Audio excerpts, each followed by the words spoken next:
Island. This is the story of my incredible adventure on Treasure Island. I am Jim Hawkins, and I help my mother run the Admiral Benbow Inn. Each day was just like the last, until the morning a stranger arrived. I was weeping when an old sea captain strode up the road singing. He saw me and stopped outside the inn. "Many people here?" he growled. I shook my head. "Then I'll stay," said the captain.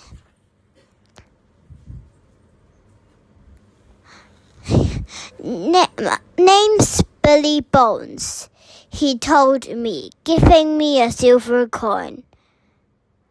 "Look out for a sailor with one leg," he whispered, "and I'll give you a coin every month. Can you do something for me?"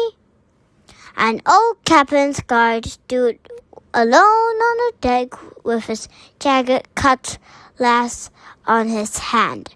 During the day, Billy Bones strode along the cliffs, peering at the sea through his telescope. At night, he told scary stories about pirates. He stayed for months, but he never paid my mother a penny. One frosty morning, when Billy Bones was out, a man came to the inn. "Is there a captain staying here?" he asked. Just then, Bones strode through the door. "Hello, Bill," said the man. Bones looked as though he had seen a ghost. "Huh? Black dog!" gasped Bones. "Yes," sneered the man, "and I've come for what's hidden in that sea chest of yours. You'll never get your hands on it, you interfering devil." With a clang of steel, both men drew their swords. Bones struck Black Dog on the shoulder and chased him out of the inn. Bones was so shocked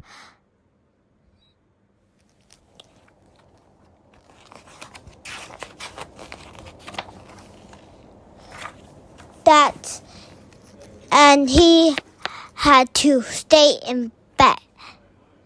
Bones was so shocked that he grew sick and had to stay in bed. "You've got to help me, Jim," he begged. Black Dog sailed with a pirate named Captain Flint. Now his whole crew will be after me. If you ever see strange men hanging around, get help." Only a few days later, I heard an odd noise outside. Tap, tap, tap. A blind man was trudging along, tapping the road with his stick. "Where am I?" he asked. "The Admiral Benbow Inn," I replied. The man grabbed my arm with an icy hand. "Take me to Billy Bones," he hissed.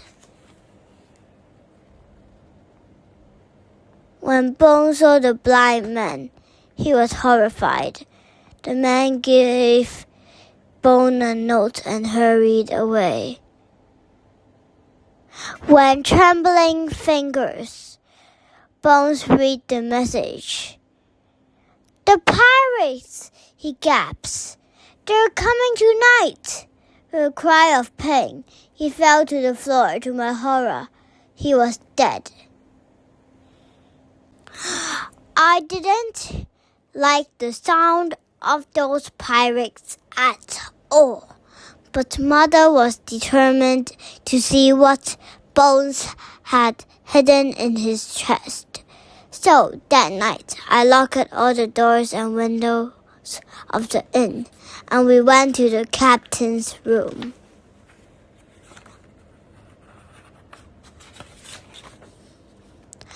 His chest was full of old clothes and weapons. But at the very bottom we found papers and a bag of gold. Excitingly, we began to count the money. Just then, someone rattled the door of the inn. Then I heard a faint tapping. Tap, tap, tap. We grabbed the money and papers and ran out into the night. I only just pulled my mother into a hiding place when a gang of men rushed to the inn. They smashed down the door and stormed through our home, shouting, "Bones is dead! Find the papers!" Suddenly, the blind man threw open the window. "The papers have gone," he shrieked. "Find the boy!" But as the pirates came closer to our hiding place, groups of soldiers galloped over the hill. The pirates fled.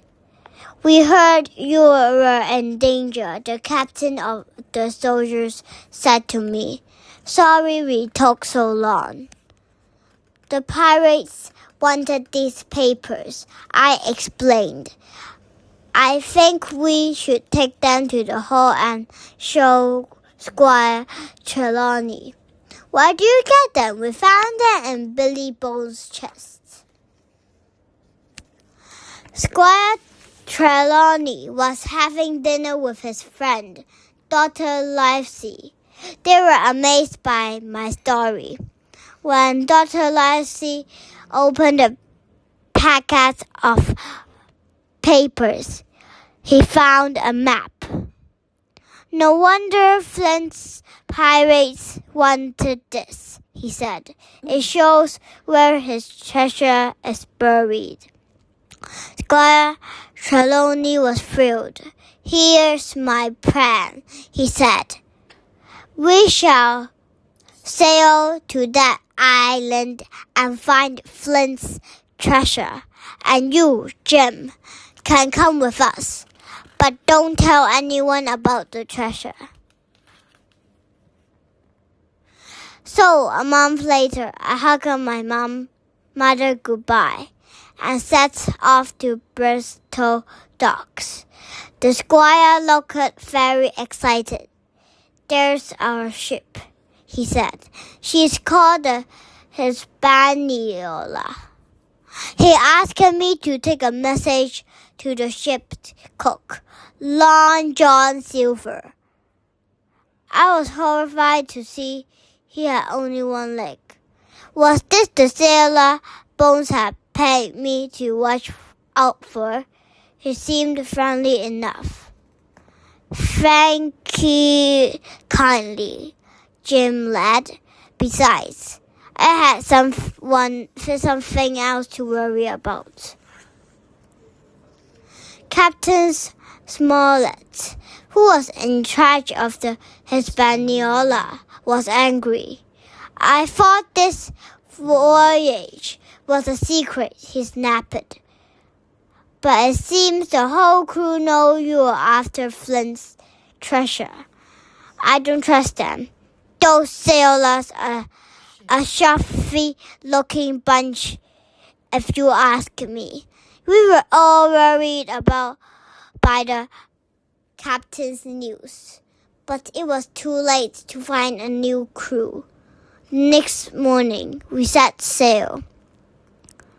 Pieces of 8, lovely boy.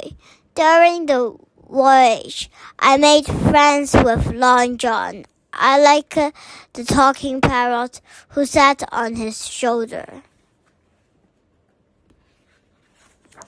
But one night, I was climbing into a barrel to get an apple. Almost got it when I overheard Long John whispering to a young sailor. I was Captain Flint's second in command, he said. Join us pirates and get rich. Sounds good. What's the plan? I broke out in a sweat. Captain Smollett was right. Some of the men were pirates. We'll wait until we have the treasure, continued Long John. Then we'll kill the captain and his friends. Oh no, I thought I forgot to tell the others. Just then there was a cry of, "Land ahoy!" Everyone rushed onto the deck to look at Treasure Island. I ran to the captain's cabin and told everyone what I heard. "We can't give up now," said the captain. "We must find out who's on our side and be ready to fight." Next morning, we arrived at the island. The men wanted to lie on the beach. Instead, they had to mend sails and scrub the decks. The sailors started grumping. Captain Smollett, scared they'd rebel, gave them the afternoon off. The sailors eagerly rowed for the shore. I was desperately to go too, so I slipped into one of the boats. When I reached the beach, I jumped off and ran off into the trees. I couldn't wait to have a look around the island. I was exploring the island when I heard Long John Silver talking to one of the sailors. "Join us pirates, or you'll pay the price." The sailor turned and ran. With a growl, Long John hurled his walking stick, knocking the man down and killing him. Shh! He killed him! I ran away into the forest, stumbling and gasping. But then I saw a shadowy figure dodge behind a tree. As I drew closer, a wild man sprang out. "Don't hurt me. I'm only poor Ben Gunn. My pirate friends left me here to die," said Ben. "Please help me escape from the island. I'll make you rich if you do." Just at that moment, the distant boom of cannons shook the air. I must go and help my friends, I thought. Meanwhile, as I found out later, Dr. Lively was searching for me with one of the sailors. They come across fort made of logs on a hill. Suddenly, they heard a piercing scream from the ship. "The pirates were attacking," said the doctor. "Quick, we'll get the others and hide here." "Come on, row faster." The pair rushed back to the ship, helped the captain load the boats with guns and rowed desperately for the shore. Some pirates fired at them with the ship's cannon, but they reached the land safely. So, as I ran across the island, I saw the captain's flag fluttering over the log fort. I scrambled over the fence and dashed inside. "I've just seen John Silver kill a sailor," I cried, panting. And when I ran away, I met a man called Ben Gunn in the woods. "Silver killed a sailor," said the squire, looking worried. "We don't have many guns," added Dr. Lively, "and the pirates are fierce fighters." We stayed up all night, trying to decide what to do. But as the sun came out, we still didn't have a plan. At dawn, Long John Silver came hobbling up the hill. "Give us the treasure map," he said, "and we won't harm you."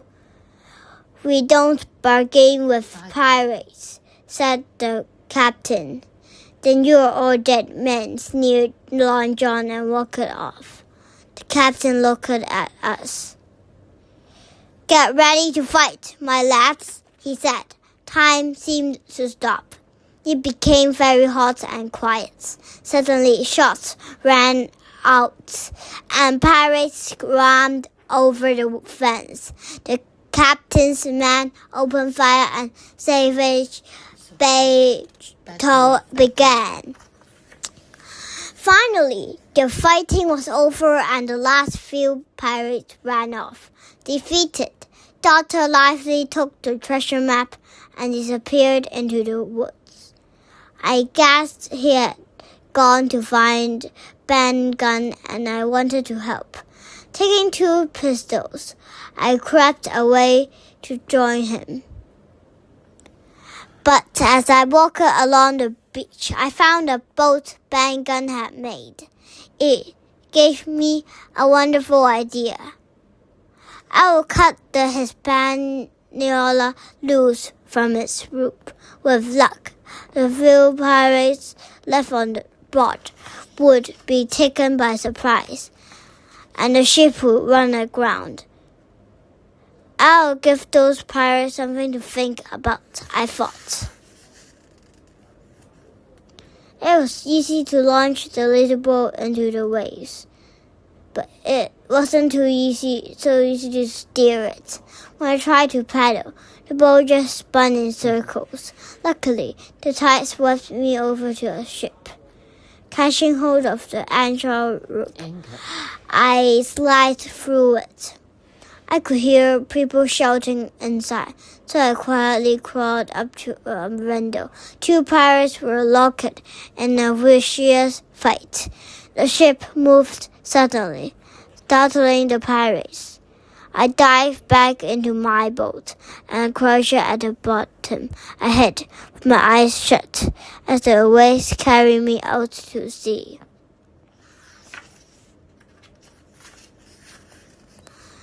Hours later, I woke with my head spinning. It was already daytime, and I was bobbing on the sea not far from the island.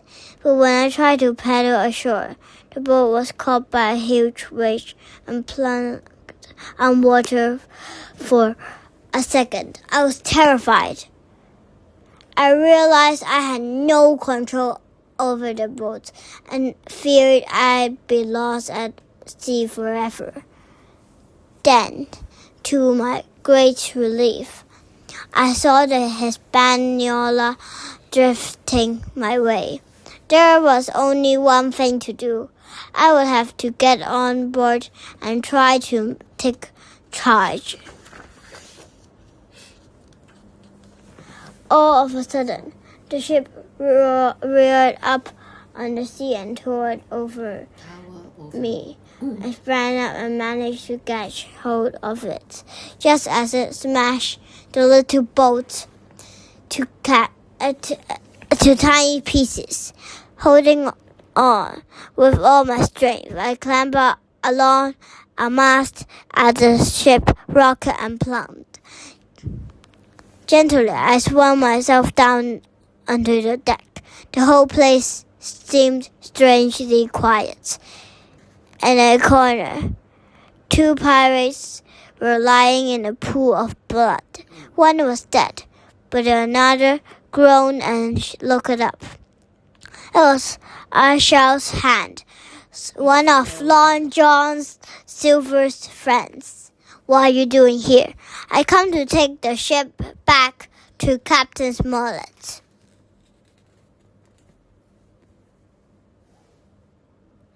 Hans smiled slyly. "I'll help you sail the ship to the island if you like," he offered. But as we approached a bay, I heard noise behind me. I whirled around, Hans was clutching a dagger ready to strike. "What are you doing?" "Getting the ship back." He lunged at me, but I skipped to one side. I tried to fire one of the pistols. There was only a dull click. In desperation, I scrambled up to the mast ropes, climbing higher and higher. "You can't escape that easily, lad." At one point, I glanced down. Hans was climbing after me. I paused to reload my pistols. Suddenly, Hans hurled his dagger, striking me on the shoulder. I had never felt such pain, before or since. As I shouted out, both pistols went off. Hans screamed and dropped into the sea. "Ah!" With a thumping heart and throbbing shoulder, I climbed down and swam ashore. I'd escape. And now the Hispaniola was ready for the captain. Eagerly, I set off across the island to find my friends. When I finally reached the log fort, it was dark. I crept inside, stumbling in the gloom. Suddenly, a weird voice shrieked, "Pieces of 8!" It was the parrot. I tried to run, but someone grabbed me and held up a light. To my dismay, I was surrounded by pirates. "Your friends have gone," Long John said. "There's only us now." Another pirate snarled and lunged at me with a knife. "Hey," growled Long John, "I'm in charge here."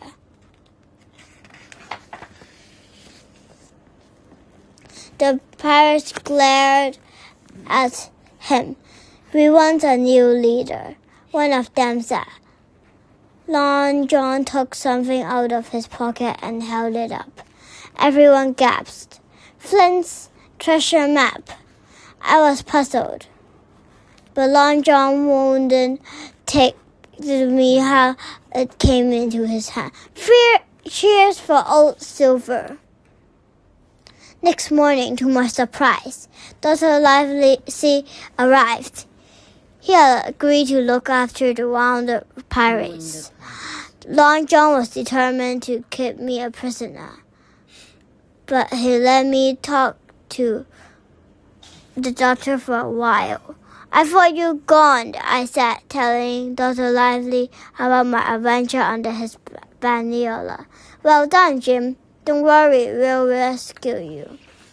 Soon after breakfast, the pirates set off to find the treasure. They took me with them. However will I escape? I thought in a panic. The map said Flint's chest was buried under a tall tree in the shadow of Spyglass Hill. As we neared the spot marked X on the map, a pirate up ahead began to shout, but he hadn't found treasure. He found a skeleton, and the silence that followed, a spine-chilling voice filled the air. It sang a sailor's song. "The ghost of Captain Flint," cried the pirates. "Don't be stupid," said Long John. "It's just someone trying to scare us." Another pirate spotted a tall tree and everyone charged over to it. But at the bottom of the tree was an empty hole. The treasure had gone.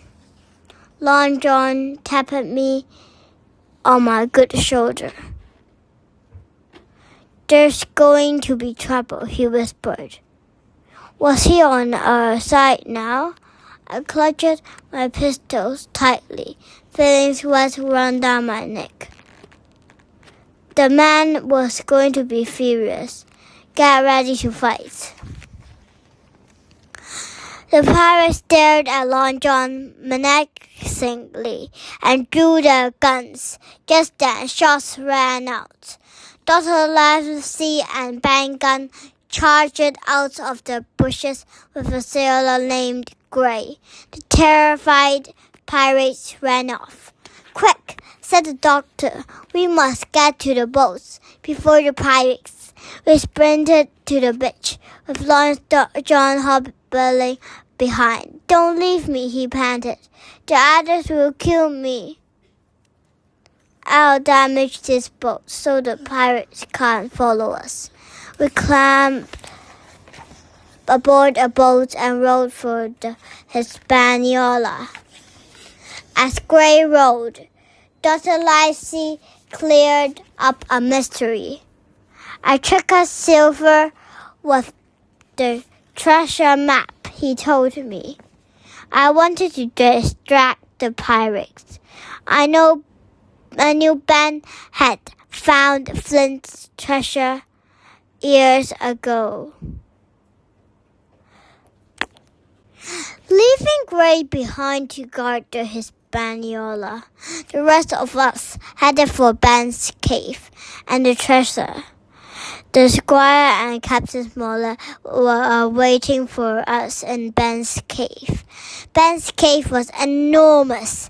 The ground was covered in huge heaps of glittering coins, gold bars and jewels that gleamed in the firelight. The Squire and Captain Smollett were thrilled to see me. That night, we had a grand feast to celebrate finding Flint's treasure. Next morning, we loaded up the ship with the treasure and sailed away. We took Long John alone. But during the voyage, Ben Gunn helped him escape with some gold. "I thought we'd be better off without him," Ben said. Then, when we landed at Bristol's docks, I hugged everyone goodbye and took my share of the gold. I never saw Long John Silver again. I never did go back to Treasure Island, but sometimes in my dreams, I hear the waves on the sand or Long John's parrots squawking. Pieces of 8. The end.